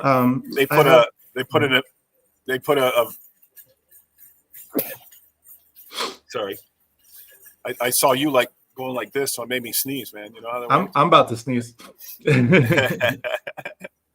Yeah, they put an addendum, or I don't know if that's the right word, on the ballot. So when we voted one year, should we raise the minimum wage to $15 an hour? And at the time, our state was leaning left. So this is like 6 or 7 years ago, 5 years ago, I don't know. And of course, if you ask people if they want to raise the minimum wage, everybody's going to vote yes. But if you ask business owners only, they're going to be like, hell no, hell no. So. So yeah, Florida, although Florida is the freest state that I know of, maybe Texas might be freer, but we are a free state. They're talking about eliminated property taxes down here for homeowners. They're talking about, everything they do. And we're kind of lucky here because we have so many tourists. So we get a lot of income from tourism, but Florida is so free to do business, man. I mean, I'm not going to say it's easy because you still have the little city that needs a permit. The county needs a permit. The state needs a permit. The fire department needs a permit. The sprinkler inspector needs a permit. You need permits for everything you freaking do. But, I mean, we're not walking around with masks. We were the freest state when it came to COVID. Their taxes are cheap. Everything's cheap. There's no income tax in Florida. No income tax in Texas. Zero income tax. I come from New York, right? Where in New York, about half your income between federal and state taxes are gone. Down here, all you're paying is federal taxes. So, yeah. I mean, I guess I'm trying to pitch why you should move to Florida. I love it, man. I tell all my friends to move here. 10 years ago, I moved here, and never one day did I regret it. Never one day. When I see people that move here and leave, man, they're not seeing the truth. They're not seeing the opportunities in this, and good weather. I mean, today, 75 and sunny today, guys. I go up home, it's 34 degrees. They got snow. Yeah. No, thanks. All right, life-changing motivation. Oh, a similar sounding channel. I like it. What is the best strategy to get rid of inventory from a truckload that did not turn out the best? In other words, it was processed. Yeah. I mean, it's tough. Obviously you just got to lower the prices on it, lower it, and lower, the law, remember college, the law of supply and demand dictates that the lower you price something, the more demand you're going to have for the product. So you got to lower the product until somebody's willing to buy it. Just keep lowering it, and you just got to get rid of it and move on it. I have bin stores, so I would just dump it in my bins and just move on from it. But believe me, I buy stuff like that all the time, and I'm supposed to be the freaking expert. So if I buy it all the time, you guys are going to buy it all the time. And, so just be careful. That's why I always say to you, check your loads. Let me message this guy. Make sure you get pictures of your loads. Make sure it's not processed. Let me see. I am on YouTube Live. I will call you back. I want to share the idea that I had for the leftover inventory and why I decided to walk away. The leftover inventory you had, I considered taking those pallets, transporting them to the local flea market, purchased a bunch of t-shirt bags and say, $5 fill bag, and just fill them up on the weekends. $5 fill bag in a t-shirt bag. But when I looked at how much I could actually make, it's probably going to be maybe $200, something like that per pallet, maybe. And I don't have a truck. That means I need to rent out a truck. That means I'm gonna have to rent out a space. I need to stand out in the sun, for 4 to 8 hours, and travel to Lake Wales every weekend, and figure out how I'm going to store it in between the days, in between Friday, Saturday, and Sunday, if I were to do this on the weekends. For me, it didn't work out or didn't make sense. But I could see someone that already has maybe a flea market and already has a truck, go to their local bin store and say, hey, I'll pick up your leftovers and get it. I'll clean out your bins, pretty much what I'm saying. Bring it to a local flea market, selling them for $5 a t-shirt bag. I think that could work. Yeah. I mean, my experience, and I'm not against flea markets at all. I love flea markets. When I moved to Florida, if you don't know this story, I moved to Florida. I had a private label Amazon business. I had my eBay business, and I had, and I became a real estate agent when I moved here. I thought I was going to get into real estate. And so I was putting 4 monitors on the wall for 4 different listing stations for eBay. I walk into an e-scrap place, and I see thousands of brand new Amazon things on the ground. I'm like, what the hell is this? Right? So I spent $10,000 that day with that guy, bought all this stuff up. And the guy comes to me and says, nobody ever spends $10,000 with us. They only spend like $100. So you need to talk to the owner. So I talked to the owner. The owner takes me to another warehouse where there was hundreds of Amazon electronic pallets. Hundreds. And that's just the fate that happened to me in this industry. So I went to a flea market and opened up 2 booths. Worked those 2 booths for 2 weeks, then opened up 10 booths. Worked those for a couple months, opened up 32 booths. Worked those for a year, and then opened up 300 booths. Now, then open up my big store. So there was a huge progression, but I always talk about the sweet spot. The sweet spot is when I had 10 booths. My wife and kids were working. I made more money than I ever did in my life. I love flea markets. Flea markets, if you got a good flea market, because there's bad flea markets out there now. Even flea markets that used to be great now seem to be shitty.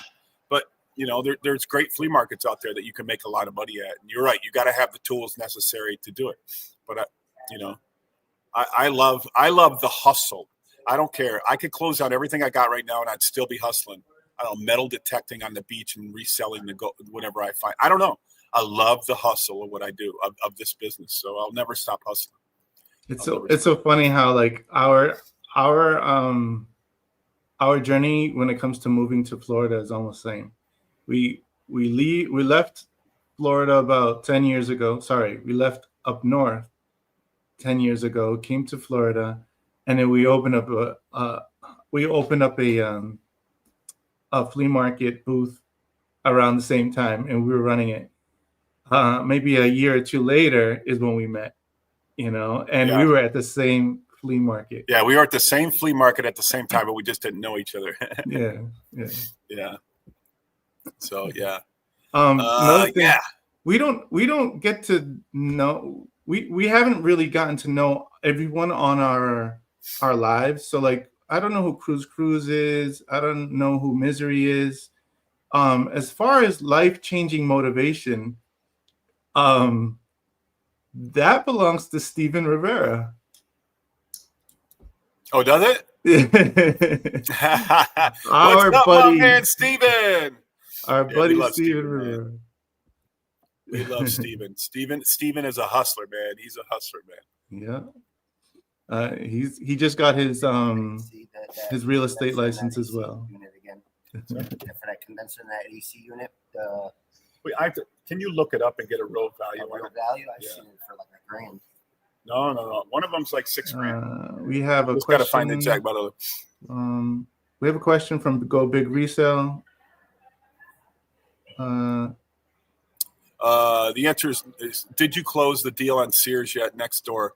So my bin store is in the small, and there's a vacant JCPenney that's been vacant for years. Spirit Halloween was going in there, but they declined to go in there this year. They went somewhere else. So the space is available. I've been offering the guy $10,000 a month as a temporary lease. You kick me out anytime if you get a tenant. I don't think he's going to get a tenant. But they refused to do it, and the landlord refused to do it. But every month I make the same offer. I'll take my bin store from 26 bins, take it over there, make it maybe 100 to 150 bins, and 10x that bin store. But I'll do the deal if he agrees to my price. He wants, he told me the other day, I'm not taking 15 grand. I said, well, I didn't offer 15 grand. I offered 10 grand. He goes, I ain't doing that. I'm like, okay, then you must have that kind of money. You must not need the money. But then he's complaining about how high the electric bill is in the mall, how high, all the expenses are in the mall. I'm like, there's an extra $120,000 a year that costs you nothing if I move in there. Mhm. Cost you nothing. I think he'll come around to it one day. I think the bills need to get, need to be a lot higher than his income. Because remember, I'm in a dead mall. This mall is dead. But there's only a few successful people in this mall. That's my stores. That's the niche stores. We have a drone store in here. We have people selling online. We have a store in here that does like tarot cards. They're successful, but 99% of their sales are online. But It's people not come in here tarot all the cards. time. What is it? It's not tarot cards. It's just regular playing cards. Okay. There's a big kill it. yeah. There's a big sign on the front Yeah. saying we're not a tarot store. Yeah, but I see people come in and open stores all the time. Like, what are you going to Yeah. sell? Women's clothing. Well, You'll be done in it's- 6 months. it's, And I again, don't want to tell them. marketing. I don't want to tell them that, right? Yeah. I don't want to tell them, guys, your plan sucks. It's not going to work. This mall has zero traffic. You got to do something that is out of the ordinary. Something that's going to drive traffic to the mall. You got to be in a niche market. You got to be in something. I don't know how many women's clothing stores have cut in and out, and people spend their hard-earned savings in there. Hard-earned savings. Damian Polk is in the house, baby. Damian Polk, my man, the Young Guns, right? Part of the Young Guns here. Damian, how you doing, man? Yeah, How we you have doing? them Yeah, scheduled. We have them scheduled for the 11th, which is what next Tuesday, right? Next week. Next Damian's coming on Tuesday, next week, Damien will my be man. on. Yeah, Don't I think forget. everybody knows Damien in the liquidity. If you don't know Damien, guys, reach out to him. Damien has a lot of loads available right now. He's doing great. He's a big name in this business, man. And actually, Damien is like helping run WHSL. WHSL, the Louisville, Kentucky show, which we will be at. We're going to hang out with Damien there, go to the meetups. Guys, we say this all the time, but go to the meetups and meet everybody in this industry. Meet everybody in this business, man. You got to meet people. My goal at every one of the meetups, I talked about it today with the guy with the $200,000 Rolex. I said, I don't go. He's like, I hardly ever go to these. I'm like, I don't go to see the show. I mean, I go to the show, but I don't go to buy truckloads from the vendors. I go because at nighttime, everybody gets together. Everybody gets together, and you need to meet one person. Remember, I have five exclusive deals in my stack, and every show I try to add one more to it because you never know when somebody's going to fall off. So I want 6, 7, 8, 9, 10. If I get 10 exclusive deals, then when one falls off, it's nothing. It doesn't hurt you that bad. But there was a time where I had one exclusive deal and it fell off, and it almost broke me, man. It almost broke me. All my income, and I was making a lot of money off this deal. All my, the majority of my income went away. So I fought hard to get back into. Now I'm at about 5, and I'm looking for 6. So guys, if you know an underpriced load out there, I'll help you buy the whole load, and I'll partner with you on the load, guys. So yeah, guys, if you haven't met Damien, you must meet Damien. Yeah, let me say it one more time. You must meet Damien. Go meet Damien. He's got a lot of great loads. So he's up there in the Chicago area and the Illinois area. Making a big name for himself in this business. He's already a big name in this business. So, yeah. This is WHSL website. Can you see it? Yep. And, so this is the trade show put on by Bilo Warehouse. Yep. Yeah, and it's on April 21st and 22nd of this coming year. It's going to be in the Kentucky International Convention Center. Really beautiful place. And they're going to have Whatnot's going to be there, and a lot of connections. A lot of the people that's on our sourcing guide is going to be at this event. So you can meet them firsthand if you want to. Tom was on the panel last year. Got to answer some questions that the audience had to ask him, along with others. I highly recommend you sign up. So WHSLmarket.com. You're crazy. If you want to grow in this business, you're crazy not to go. So many people are, I'm going to go next year. No, I'll go to the next one. No, I'll go. All right. I'll just keep going. I'll just keep meeting people. I'll just keep finding new deals while you sit home and wonder why you're not making any money. I don't care. I do care, but you can do it, but you should be there talking to people, making money.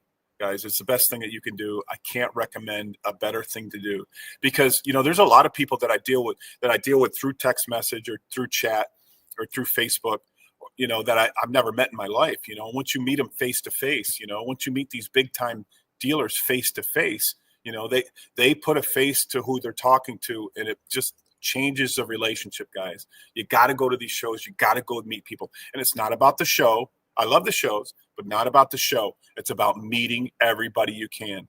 Walk up to everybody you can. Hey, what do you do? What do you do in this industry?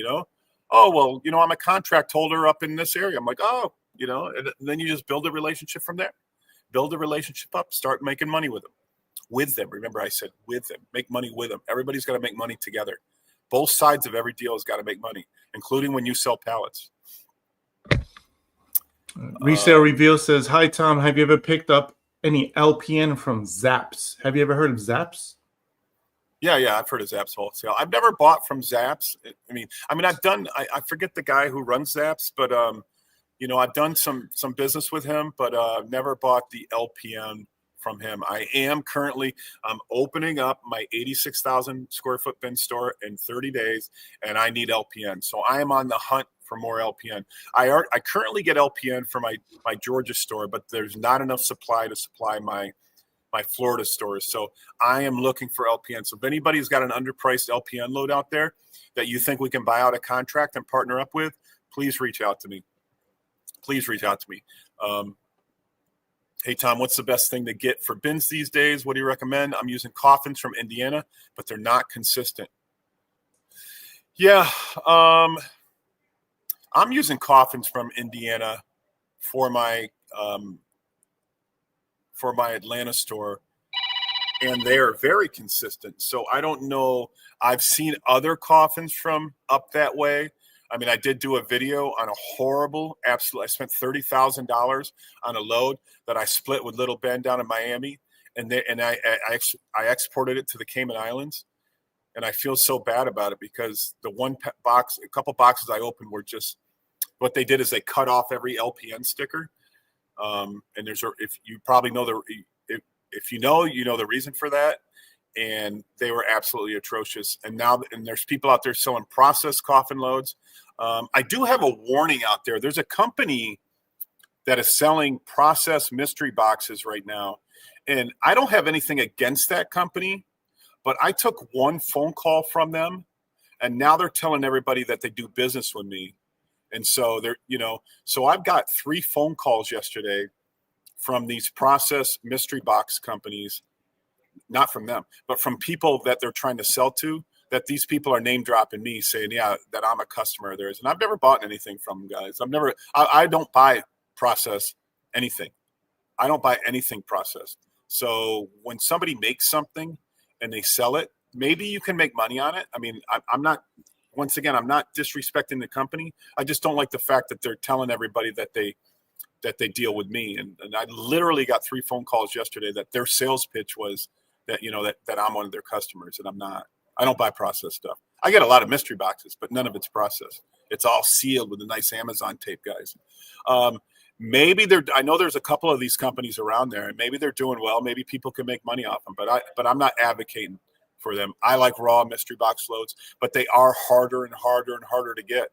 So maybe you can make money off process, but I am not affiliated, and I do not buy from any of these companies. How about that? Cruz says, I'm in South Texas looking to make or grow my liquidation LLC with this Macy contract. Also open to sell in Target and Amazon loads by the pallet when I get capital and warehouse. Yeah, if you got to, go ahead. Sorry, we also have another question that's kind of similar. What do you get? What's the best thing to get for bins? What do you recommend? I'm getting coffins from Indiana. Yeah.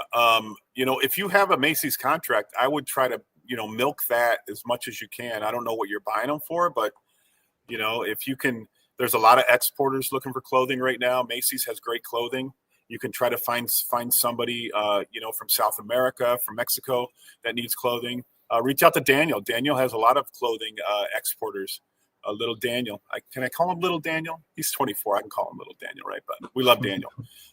He does a lot of exporting to Mexico, and he's in Texas. It's a big business. I mean, if you're buying it for the right price, you should be able to mark it up just a little, but sell by volume. Sell by truckload. If you can make 25 cents an item, and there's 50,000 items in a truckload, you're making $12,500. It's a lot of money. That's real fucking money, man. That's RFM. That's real money, man. And you just keep doing that over and over and over again. That's what this business is about. Finding an income stream and doing it over and over and over again, and then building to your next income stream. How can you? I have 5 income streams right now with the business. I have 5 truckload income streams, 3 auction income streams, and 4 bin store income streams. So what's that math? 5, 8, not 12. I have 12 income streams in the liquidation market.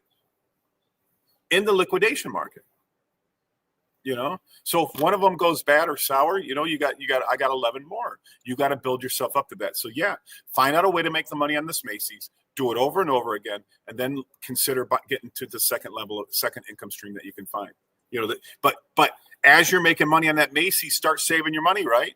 Because there might be truckloads that are $50,000 that you can make, money on, that you don't have the money to buy that because you're too small. You got to save the money. You got to save the money, man. If you don't save money, you're not going to make it in this business. You're definitely not going to make it in this business. And No Clue says, Tom, if you had to go back in time, what would you give yourself for advice? I would have started YouTube earlier.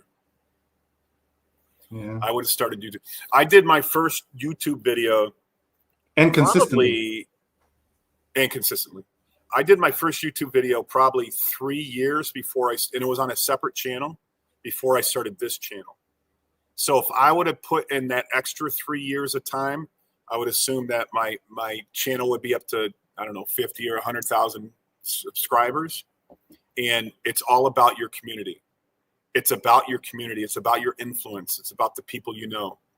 It really drives business your way, guys. It drives business your way. Think about any customer. You know, like I do a lot of Facebook Marketplace advertising, right?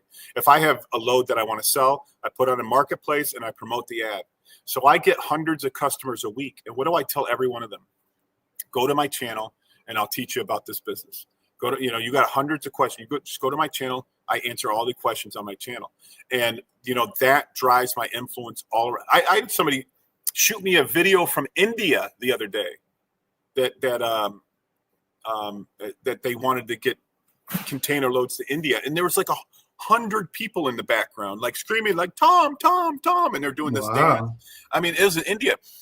We got a lady that takes my videos, puts them on the Chinese YouTube, which is, I think it's called Red Note, and translates what I say, so she says I'm very popular in China. I don't know. I couldn't find the videos, but that's what she told me.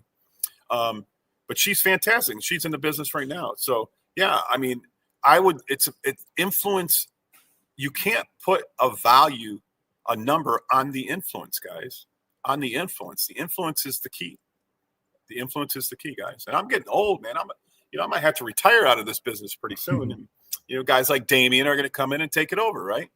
Yep. I mean, he's already he makes waves, but if you can start your influence earlier, once again, when's the best time to plant a tree, guys?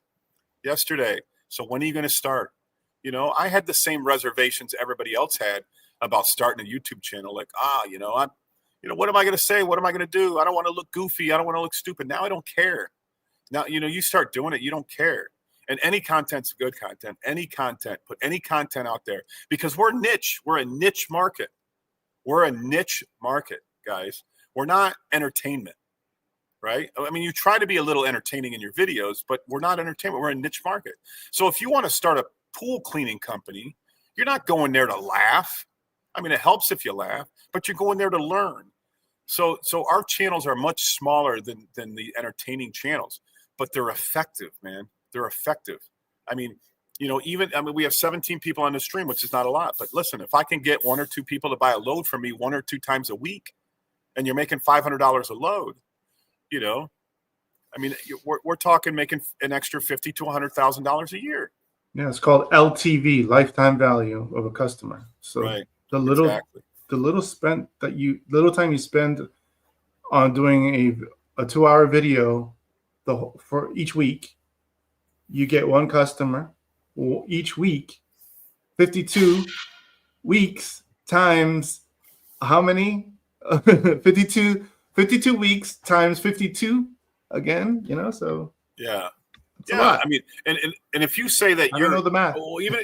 Let's say even if you say that like I can get 10% of my followers to do business with, right? So that means 1.7 people who are watching right now. So let's say 2 people. But our YouTube channel has 25,000 followers. So 10% of that is 2,500 people that they're called your super fans, right? Those are the people that really believe in you. Really, they're the ones that come up to me in Vegas and like want to get a selfie with me or, or like get excited and giddy when they see me, which is kind of fun. I mean, I'm not going to lie. It's fun. It's fun to see that stuff. But, 10% of your followers will be super fans and will trust you and do business with you. So I have 25,000 fans, and that's just YouTube. We're not talking about our Facebook page, our Instagram page. We're not talking about TikTok. We're not talking about all the formats that we use. So that's 2,500 people that are super fans that are potential clients of yours. And if you can make a small commission off all of them, but I mean, once again, they have to make money.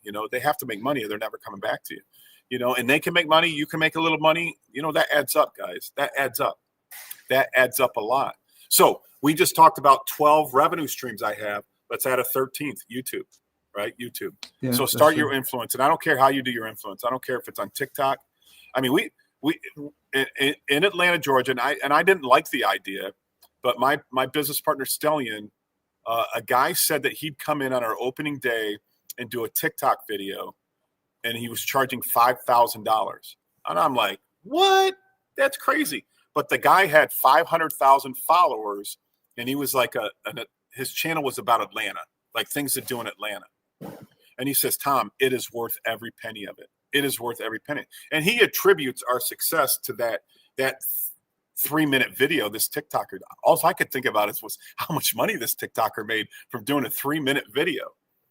But he says we got thousands and thousands of customers from it. So I'm not arguing with him.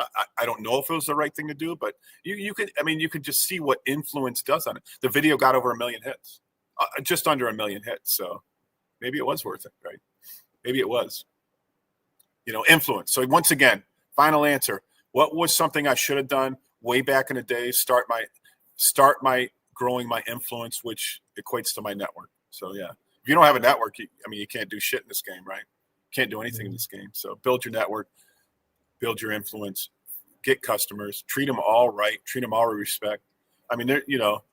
Listen, if you're gonna broker loads, there's times you got to give somebody a full refund and it comes all out of your pocket because it was a shitty load. You're the one who got them the load, guys, and it's just part of the business. It's part of the game. Now, I will fight tooth and nail from the vendor to get the money back. We have a buddy Yitz that he got a crappy load up in New Jersey, and sure enough, we got the vendor to come in and send a truck and pick it up and get rid of it because they sold me a mediums monster load and didn't tell me it was processed, and it was all processed. It was crap. So, I try to avoid those situations and, build it, guys. Build it. Well, we've been on for 2 hours now. I think we only have a few people. Max, you had a lot to say here. You said something about that rank suppliers, Esteban, LOL, your job. I don't know. It's out of context, so I don't understand it. And you said I should make a website. So if you want to reach out to me, just send me an email. A website that ranks suppliers? Yeah. So you can do a website that does like a thumbs up and a thumbs down to people, and you can just see who moves up the ranks. I can create a survey on liquidationmotivation.com of all the. That's a great idea. But the problem is that most people only would want to jump in and rank if it's a thumbs down, right? Not a lot of people will go in there just be like, "Oh man, I got the greatest load. Let me give them a thumbs up on liquidationmotivation.com."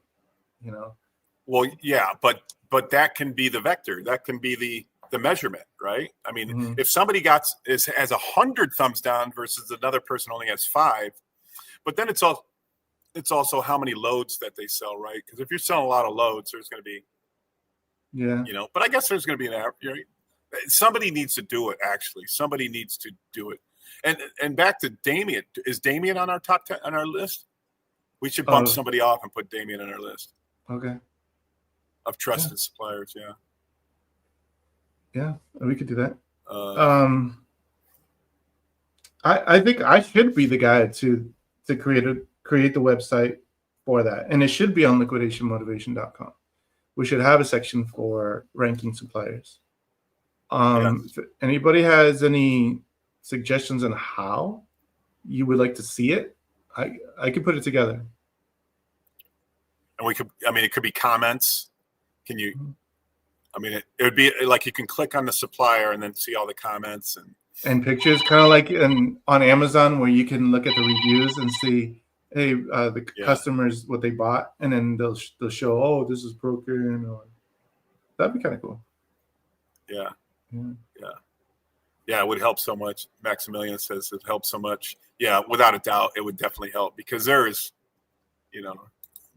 the problem is some people get into this very, for a short period of time and screw a bunch of people and then walk away with their money, so they're never going to be the ones being rated. But, there are just some crappy loads out there. There's just some loads I don't like to buy, especially like the processed loads. But once again, I don't want to keep talking about that, but,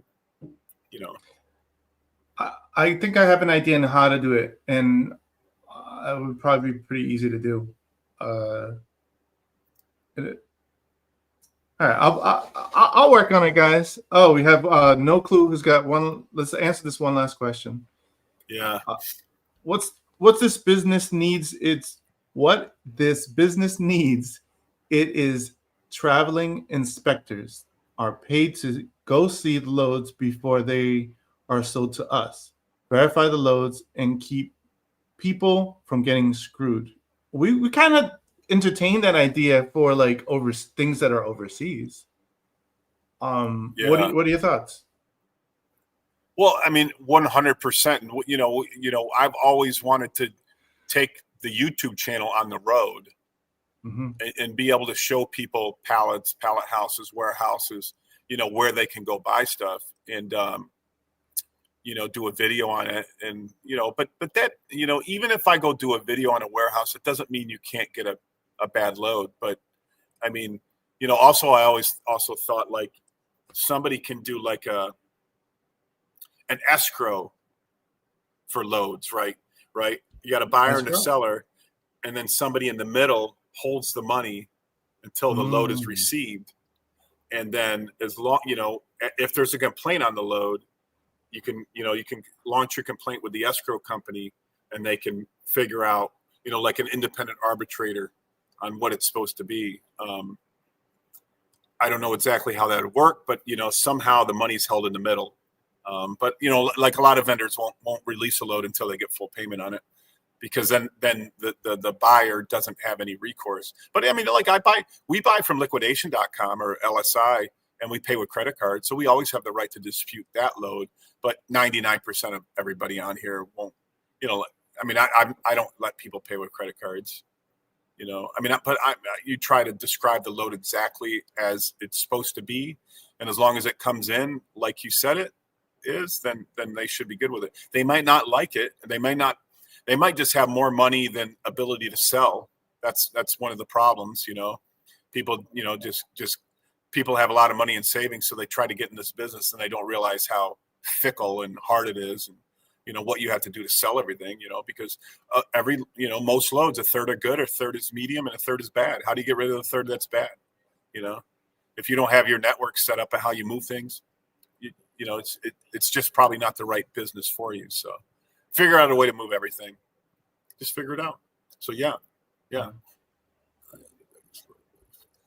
we go. Max says Max in Vegas, so he can do the Vegas checkouts. There you go. There we go. We can have a set of like 20 different people around the country that goes check out, you know, gets paid a couple $100 to go check on loads in every area. So there we go.